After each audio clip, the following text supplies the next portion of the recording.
This video has kind of been ruined because of this. I was lucky enough to get tips from one of the fastest puzzlers, Wiktor, and I have to say that I was really looking forward to today's video because I'm gonna implement the tips that I got from him. Now, the plan was to assemble this puzzle 3 times. First time just as how I would normally do it.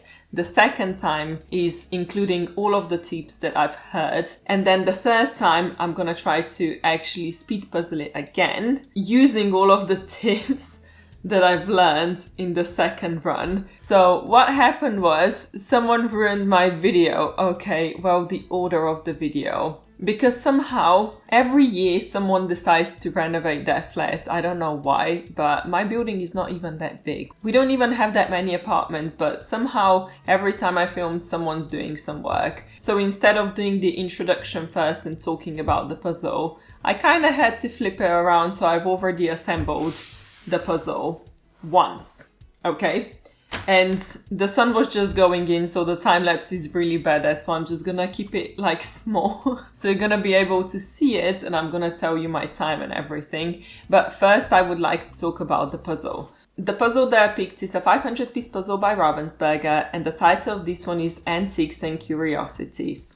The reason why I picked this puzzle is because it's one of the most difficult Ravensburger puzzles I have in my collection. Well, at least from the picture, because, you know, I'm not that good at actually figuring out what's going to be difficult to puzzle and what not. But this one looked so busy and I could see my brain just going like, ugh, when I saw the picture. So I was like, okay, this is a perfect training puzzle for this video. So now I want to talk about the things that I was supposed to talk about before my video was turned upside down. So I went to check my speed puzzling and I saw Alison's time was 59 minutes and I saw some other times, I forgot who else, but I remember people that I know and they're kind of like my range. So I saw everything from like 58 minutes to about 110. So I'm like, okay, this is the range where I'm supposed to finish the puzzle. Now, of course, I already know what my time is now, but before I reveal the time, I just want to talk a little bit about the puzzle. So what my problem is every time I go into puzzling, and I spoke about it in the last video, is every time the puzzle seems difficult to me. I don't know, it feels like I really tense up and I just don't know how to puzzle anymore. At least I convince myself that I don't, because I actually always manage to finish the puzzle in time. I think I just stress out a lot more than I have to. So it's really just a mental obstacle. It's not that I'm physically incapable of doing it. So this puzzle, the way I tackled it, of course I flipped all the pieces, I eliminated the frame, I started doing the frame because it's a busy puzzle. Every time it's a busy puzzle I do the frame first. And then I just went for like the obvious stuff. So I started with the sign, then I did all the blues that I could find, then I went to this mosaic, then this red and white, I don't even know what that's called. But after that was done, it became super chaotic for me and I could feel myself getting tensed up and I'm like, okay, Janette, just chill.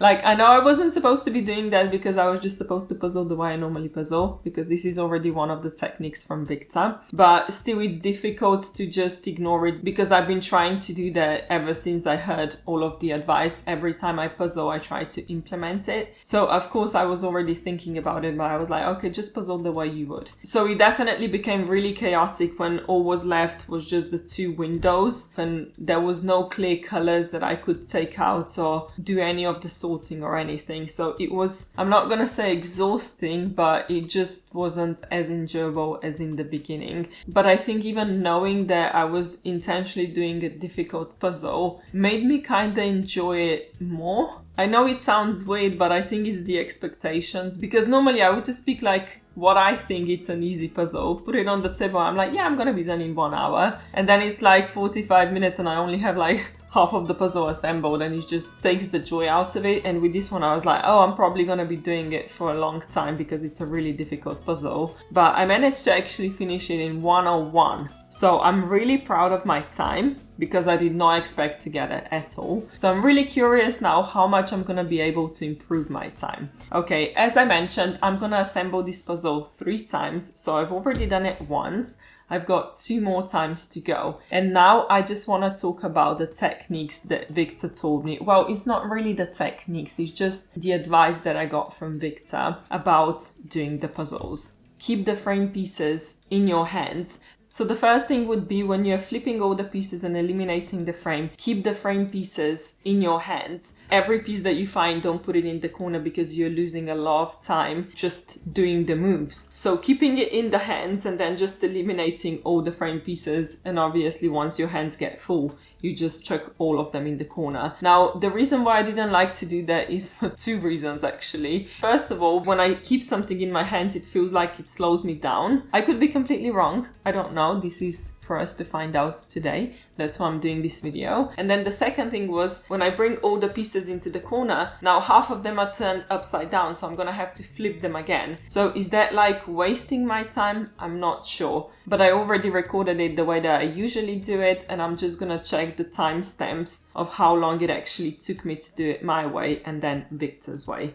The second thing is don't necessarily start with the frame because it can take a lot of time, and I think I experienced with this puzzle the frame wasn't actually that easy. So I feel like yes, I start with it because it helps me out because the puzzle is quite busy, and I noticed that when I don't do the frame to begin with, it usually confuses me and it kind of takes me more time to then get back into it. So I don't think I'm gonna be experimenting with this today or at the Worlds this year, but it definitely is something that I would consider doing long term during my journey. But I think just for now, I'm gonna stay away from that because last time I tried to leave the frame for later, it completely confused me and slowed me down too much. But then the next thing that he told me is keep practicing on the same puzzle. So this is the one thing that I definitely do not do because I feel like I don't really have that much time to keep redoing the same puzzle, and then I would rather just go through as many puzzles as I can so I learn different images and just get variety done as opposed to just keep doing the same puzzle. But he said you cannot learn unless you do the same puzzle over and over again. And I get it. Because of course, now I already know, like even if I wouldn't implement any of the techniques, I would have done this puzzle definitely quicker than I did the first time because I already learned some texture, I learned the image and all of that, so it would be a lot easier to place pieces in. So that's the one advice that he gave me, and that's what I'm going to be following today as well. That's why I'm going to be doing the puzzle 3 times, well, 2 more. And the next thing he told me is to learn how to declutter. And no, this is not meant for puzzles like I did 2 weeks ago in the video. This is probably the biggest mistake I was doing when I started out speed puzzling. But I would just take the biggest thing, like something that would stand out the most, and I would collect all the pieces and then start to assemble them. The problem with that is that usually the thing that stands out the most is the one that you have the most. So starting with something that has 40-50 pieces is not ideal because you don't have anything to go from. The best thing to do is to start with the smaller stuff. Something that has only like 5-10 pieces. Look for specific color, specific texture. Anything that you have just a little bit of on the puzzle and it doesn't repeat itself throughout the entire puzzle. So that's the mistake that I was definitely doing. I kind of already stopped doing it, but to some extent I still do it. So that's why it's good to remember to declutter. So what that does is you take something that really stands out, you just take it out and put it to the side. So it's almost like sorting for later. But the thing is what happens when you do that, new things start to stand out from the pieces that you have. So it's like mini sorting throughout doing the puzzle, so just like eliminating the things. And this is definitely really beneficial because I don't tend to do that. But as I mentioned, it's a lot better to actually do some decluttering because you would have to do it anyway, and then it just takes less time to search through the pieces that you've got left. The next thing that I definitely do not do, and I should have been doing it, look at the picture. Definitely look at the picture. So when Wiktor was here in November and I was doing some puzzling, he was just like, look at the picture, look at the picture, look at the picture. And then we went to the competition and I had his voice in my head and he's just like, Janette, look at the picture, look at the picture. And really, even doing this puzzle now, the way I put my box up, I wasn't even able to see the picture because I put it like that, you know, and I'm puzzling and then I'm like, what?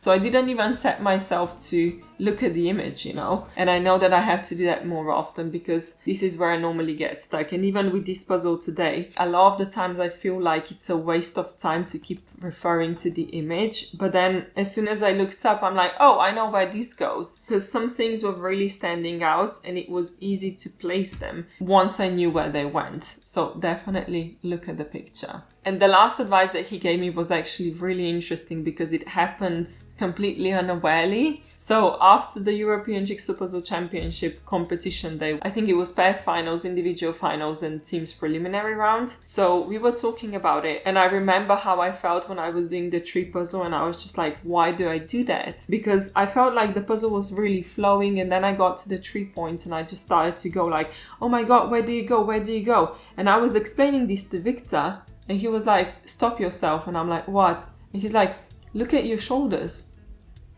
And I'm like, actually, I got really tense. And he said, that's what I used to do. He said, it's really easy because you do it completely unawarely. So you start to puzzle and then you just tense up because it feels like, I don't know, you get stressed, you're nervous that you're not going to be able to finish on time and you just completely tense up. When you feel that you're tensing up, just relax.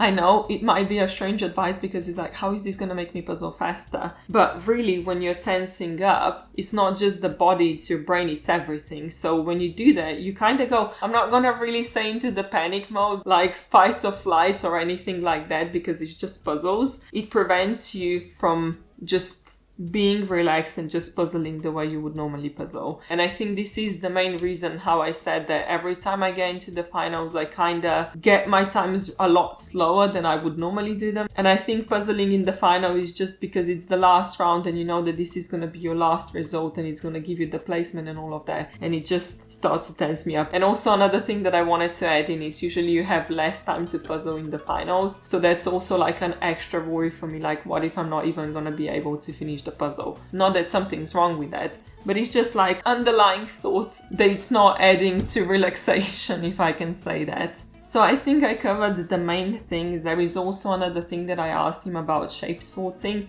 and he said it's usually a waste of time unless it's a puzzle that really doesn't have anything to go from, like it's a single color or something like that. But he said that normally you should be able to find what you're looking for as long as it's got some sort of detail on the piece. Now, I just want to talk about a technique that I have mentioned in the previous few videos that I'm going to be doing today. And this is kind of like, it feels like it goes against the speed in a way, because like you want to be as fast as possible, but this actually potentially slows you down. You could still be faster, but that's not the plan. So you just puzzle as you normally would, but you're not allowed to touch the piece unless you know exactly where it goes. So the reason why I think this is a good technique, especially for me, is because normally when I panic and tense up and I would just go through the pieces and I'm like, oh my God, where do you go? And I keep turning it and you just waste so much time. But I'm actually really good at shape. So normally when I puzzle leisurely, I would just look at the pieces, just by one prong I could find the piece that I'm looking for. But when I'm competing, I panic and I'm like, I don't have time to search.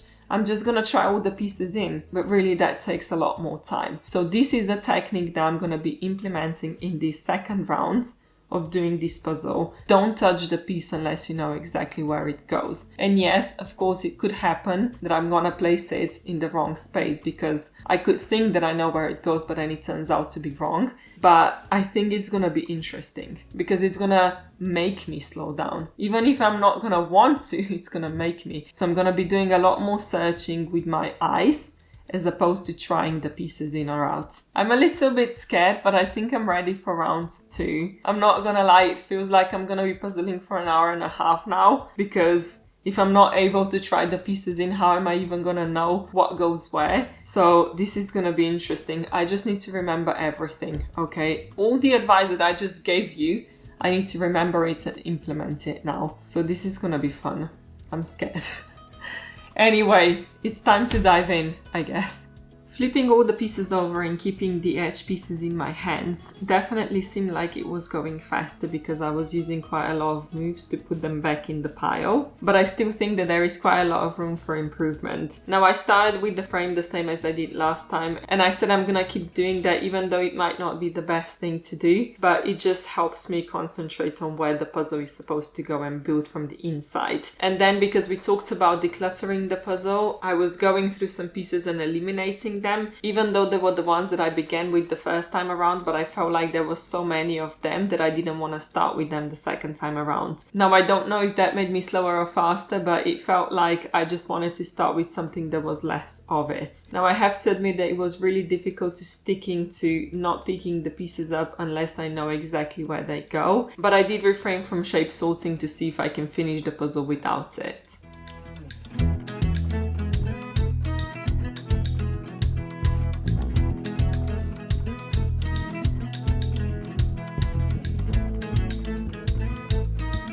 Okay, this was tough for multiple reasons, like not picking a piece up until you know exactly where it goes, not so easy. Like when I was completely aware of what I was doing, it was quite okay. But as soon as I got into it and wanted to be quicker, I could see myself trying the pieces out again. And I'm like, no, Janette, calm down. And I could feel my shoulders getting tense. So I kept going like, okay, just relax. I think I corrected my posture about 5 times during. I probably could have done it more times, but this is the ones that I noticed. Because once you're into it, you don't really realize how tense you're getting. So definitely something to note, because it's probably not good for me to be tense constantly, especially if you're at the competition puzzling for like 7 hours in a day. It's just not good for your body. Another thing that I forgot to say is, but I saw Wiktor posted something on Instagram, but he used one hand to have pieces displayed on and then was puzzling with the other hand. So I was kind of trying this technique as well. I'm not sure if it was working or not, but I kind of tried a little bit of everything, and I don't think this is something that you can just change overnight. I did improve my time though. I got 56 minutes and 53 seconds, which is definitely an improvement. It's 5 minutes less than the first time around, but I don't know if that's due to just knowing the puzzle or because I stopped myself and kind of slowed down and was searching for pieces more as opposed to trying them. Another thing that I have to point out is doing the puzzle second time around and still having so much puzzle dust is insane. I kind of prefer doing used Ravensburger puzzles, to be completely honest with you, because this is just, it's a lot. I think it's time to do the third round now. I don't know what I'm gonna do, because sometimes it feels when I'm trying to implement new techniques, it doesn't just happen overnight. So I would need to practice more and more. So in the beginning, it could potentially slow you down before it would make you faster. There's the same thing that I did with flipping all the pieces over. I don't know if you remember, but the beginning of my speed puzzling journey, I used to do full sorts every time I would puzzle, and just having pieces lying around and having a mess on my table, it took me so long to actually get used to it. So I think with everything that I said today in this video, it's a good thing to do, but it just takes practice, practice, practice. So I'm not sure how much more time I can actually knock off, but I'm still gonna try to implement all the techniques that I have been using, but not necessarily like don't pick the piece up until you know exactly where it goes. But I'm just gonna do my normal puzzling, but think about everything that I have been doing in the second round and see how it goes. Doing the puzzle the third time around was definitely helpful because I already knew what the picture was. So it was really easy for me to just eliminate pieces knowing where they go without even looking at the picture. So that really sped up the process and made it so much easier to sort pieces and assemble them. I do have to say that I found it a little bit easier this time around without the restriction of not touching the pieces until you know exactly where they go. And I felt less stuck this time around. I feel like in the second round I had more times when I stopped and I didn't really know what to do, which wasn't the case with this one.